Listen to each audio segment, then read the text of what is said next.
Good evening అండి. Yes, good evening sir. ఎలా చూడాలి వ్యాఖ్యల్ని? చంద్రబాబు నాయుడు గారు గురించి గతంలో ఆయన మాట్లాడిన మాటలు కావచ్చు, ఇప్పుడు పవన్ కళ్యాణ్ గారు నాకు దోస్తు 20 సంవత్సరాల నుంచి నాకున్న దోస్తు అని మాట్లాడిన మాటలు ఎలా చూడాలంటారు? విజయసాయి రెడ్డి గారు ఉన్నట్టుండి మళ్ళీ మీడియా సమావేశం పెట్టారు. ఇదేమన్నా రాజకీయ ఎత్తుగడ అనుకోవాలా, లేదంటే నిజంగానే విజయసాయి రెడ్డి గారు మళ్ళీ రాజకీయాల్లోకి వస్తారంటే కారణం ఏంటంటారు మీరు? సార్, మీకు ప్యానెల్ సభ్యులు, ప్రేక్షకులు అందరికి కూడా గుడ్ ఈవినింగ్ అండి. సార్, నేను అనుకోవటం విజయసాయి రెడ్డి అనేటువంటి ఒక ఆర్థిక సలహాదారుడు జనరల్గా వ్యాపారస్తులకి ఇన్కమ్ ట్యాక్స్ రిలేటెడ్ విషయాల్లో చార్టెడ్ అకౌంటెంట్గా పనిచేస్తూ ఉన్నాడు. వారి ప్రస్థానం రాజారెడ్డి గారి దగ్గర నుంచి మొదలైంది, జగన్మోహన్ రెడ్డి గారి దగ్గరికి వచ్చేసరికల్లా ముగిసింది. అంటే ఇక్కడ సాయిరెడ్డి గారి గురించి ఆలోచించాల్సినటువంటి అవసరం వైఎస్ఆర్ కాంగ్రెస్ పార్టీకి ఉంది, ఇతర పార్టీలకు లేదు.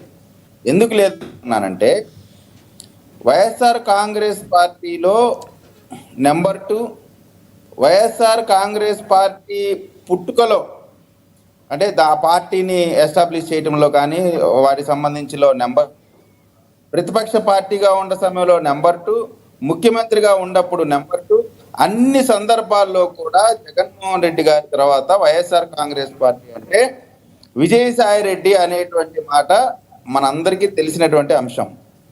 ఇప్పుడు అటువంటి వ్యక్తి జగన్మోహన్ రెడ్డి గారిని విభేదించో లేదు ఏదో ఒక కారణంతో జగన్మోహన్ రెడ్డి గారి నాయకత్వాన్ని యాక్సెప్ట్ చేయట్లేదు అంటే ఆలోచించుకోవాల్సినటువంటి అవసరం వైఎస్ఆర్ కాంగ్రెస్ పార్టీకి ఉంటుంది. ఆయన పవన్ కళ్యాణ్ గారు అంటే నాకు చాలా గౌరవం, నేను ఎప్పుడు ఏం మాట్లాడలేదు, ఫ్యూచర్లో కూడా ఏం మాట్లాడను.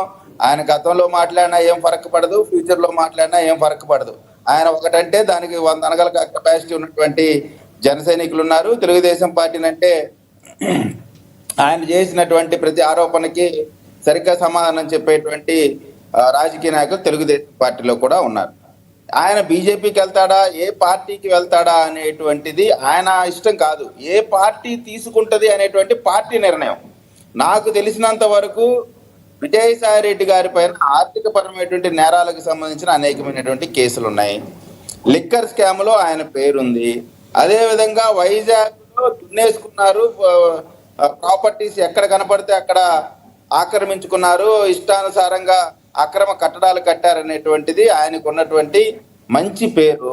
అటువంటి మంచి నాయకుడిని ఎవరు కూడా తీసుకోవడానికి పెద్దగా ఇష్టపడకపోవచ్చు. ఆయన నాకు తెలిసి ఏదో ఒక రకంగా చివరాఖరికి ఆయన చేరేది వైఎస్ఆర్ కాంగ్రెస్ పార్టీ గుటికే. దాంట్లో ఏ విధమైనటువంటి డౌట్ పడాల్సినటువంటి అవసరం లేదు.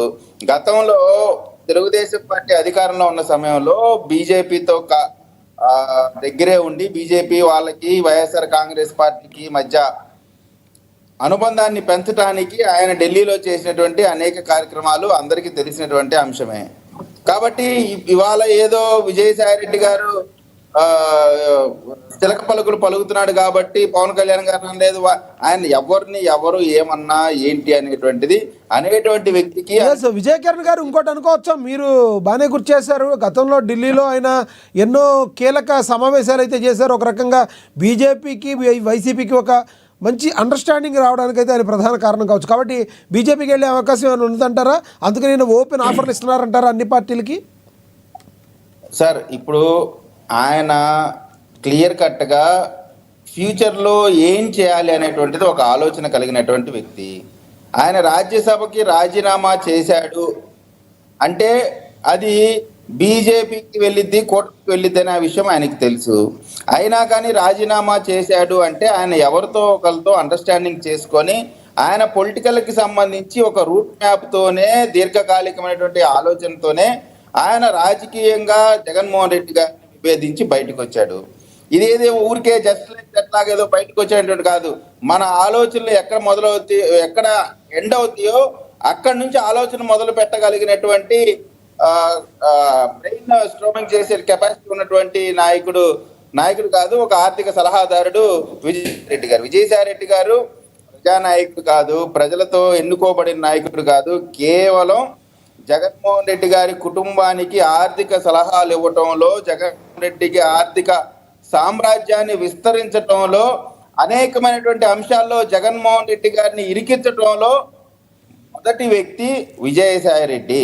విజయసాయి రెడ్డి ఇచ్చినటువంటి తప్పుడు సలహాల్లో పుట్టినటువంటి అనేకమైనటువంటి కంపెనీల్లో కానీ అనేకమైనటువంటి ఇబ్బందుల్లో ఈ రోజు జగన్మోహన్ రెడ్డి గారు ఉన్నారంటే దానికి ప్రధానమైనటువంటి కారణం విజయసాయి రెడ్డి. ఇక మీరు చెప్పే మాటలు చూస్తుంటే ఇక ఏ పార్టీలోకి వెళ్లకుండా ఆయనకి రాజకీయంగా మంగళహారతి పడినట్టే ఉంది కదా. ఇప్పుడు చెప్తుంటే మీరు చెప్పేది అయితే నిజమైతే నిజంగా వైసీపీలో ఆయన ఇంత ఆర్థికంగా ఇంత లాస్ చేస్తుంటే జగన్మోహన్ రెడ్డి గారికి ఇక అన్ని పార్టీలకి ఆయన మంగళహారతి పడినట్టు అనుకోవాలా? ఆర్థికంగా ఆయన లాస్ చేయాల, ఆర్థికంగా బలపడటానికి ఏ విధంగా అయితే ఉపయోగపడ్డాడో అదే సందర్భంలో కేసుల్లో ఇరుక్కోవడానికి కూడా అదే విధంగా ఉపయోగపడ్డాడు.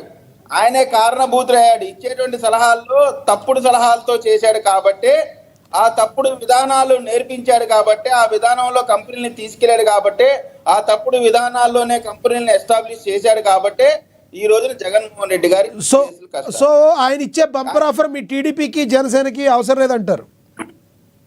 సరే సార్, తెలుగుదేశం పార్టీకైనా జనసేనకైనా కావాల్సింది నికార్సైన కార్యకర్తలు.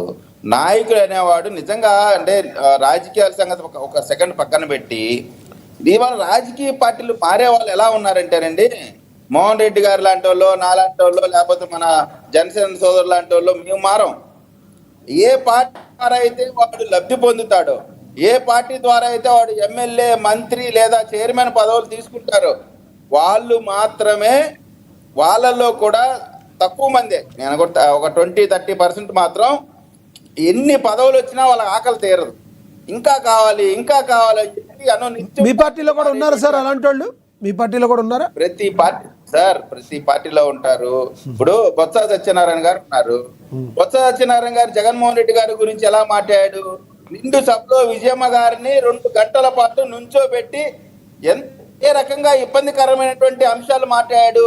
ఆ రోజున ఆయన మాట్లాడేటువంటి అంశాల్లో అప్పుడు ఉన్నటువంటి మంత్రిగా ఉన్నటువంటి డొక్కా మాణిక్యవర ప్రసాద్ గారు కలిగించుకొని బొత్స సత్యనారాయణ గారిని వారించినటువంటి సందర్భం వరకు కూడా 2 గంటల పాటు అనునిత్యం ఇబ్బంది పెట్టాడు అసెంబ్లీలో. అటువంటి వ్యక్తే ఈ రోజు నా తండ్రితో సమానం, నా సోదరుడు, నా రాజకీయ గురువు, రకరకాలైన స్టోరీస్ చెప్తూ